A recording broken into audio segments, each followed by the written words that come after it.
Where do you want to start? Wake Forest. Your thoughts? Really good opponent, playing a team that's coming off a tough performance, which I know, personally speaking, when we don't play well, you have a lot of want to get back on the field feelings and get that out of your mouth. So I know they're going to be inspired, not that they wouldn't be anyway with it being an in-state game, but excited to play them. It's been oddly enough, 45-42 2 years in a row with us winning one, them winning one.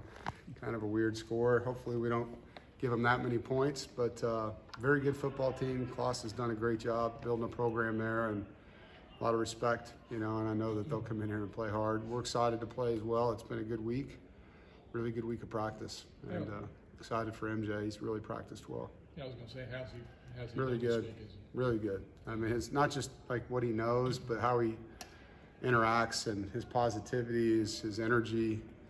It's been impressive to watch. What is the difference in MJ's practice reps, say, in September compared to what he's had to go through the last 10 days? I think in September he was just trying to learn an offense. Now he's running an offense. It's different. He didn't know his teammates, probably didn't know half their names. He got here in the summer, so he's one of many now. Whereas before he was kind of like, all right, who's that guy again? And what's that mean? What's that play? What coverage are you talking about? Now he knows, he sees. The thing that impresses you the most about him is he's very, very coachable. Like, you tell him something, he can transition from a conversation to the next play, and that's awesome at that position to have. He said yesterday that he's been more vocal in practice. Has that been noticeable to you guys?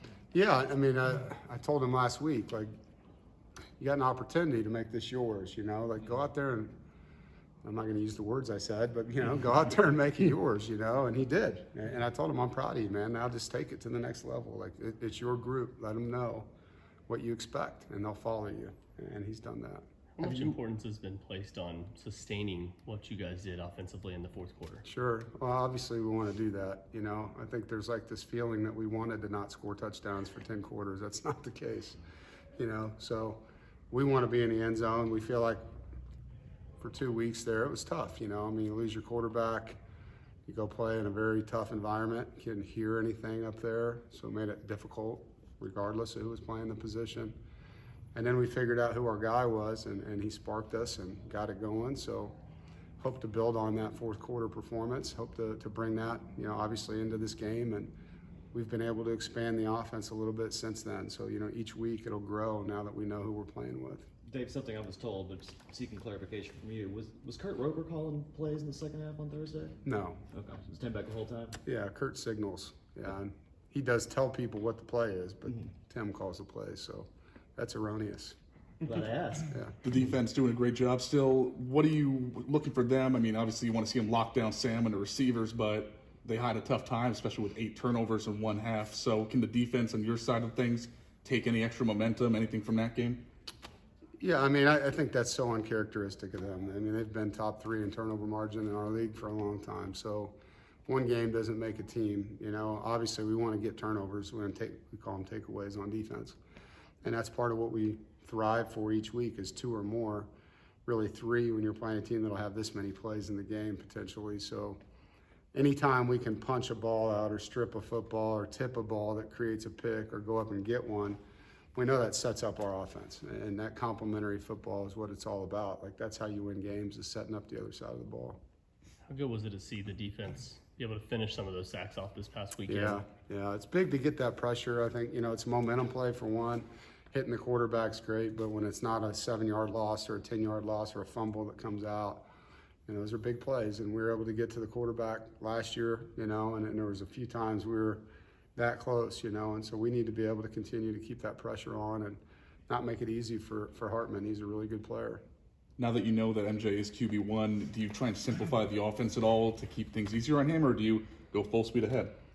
Yeah, no, I mean, we're going to do what he's capable of, but I think you saw in the fourth quarter we were running our offense, so it's more of what do we have that fits how we want to attack the opponent we're playing. Are they a man team? Are they a zone team? What do they do in their front? What are their pressures? What fits that is easy for him to see, and making sure that we're running plays that fit the quarterback. It's not about simplifying because of him. It's about giving him the best plan to be successful. MJ said yesterday he had to make sure he's running the victory formation correctly late in the game.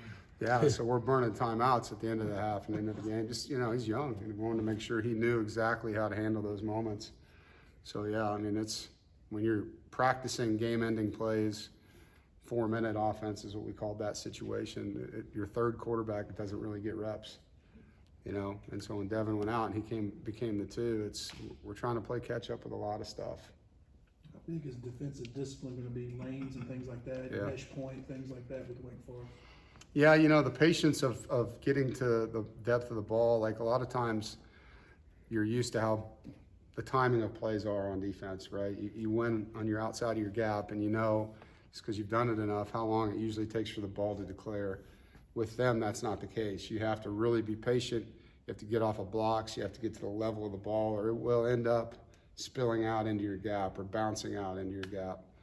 And I think we had 10 of those against them 2 years ago when we beat them, where the ball got off the edge late because a player ducked into another gap, wondering where the ball was at, you know. And so that discipline in the run game is critical. Getting off of blocks, which Louisville did a great job of, is critical. And you know, getting our hands up too. You know, the quarterback, one of the things about walking the ball up into the line like they do, he's very close to the line of scrimmage a lot when he throws, and he's not a tall guy. So trying to get some of our hands up helps us there too. Is there any other team like that, or are they unique in that? No, they're unique. I mean, I haven't seen another team do that the way they do. You know, everyone has the zone read where you're reading a safety or a backer or a defensive end or a counter or power, whatever it may be. But the way they walk the ball up into the line is very different.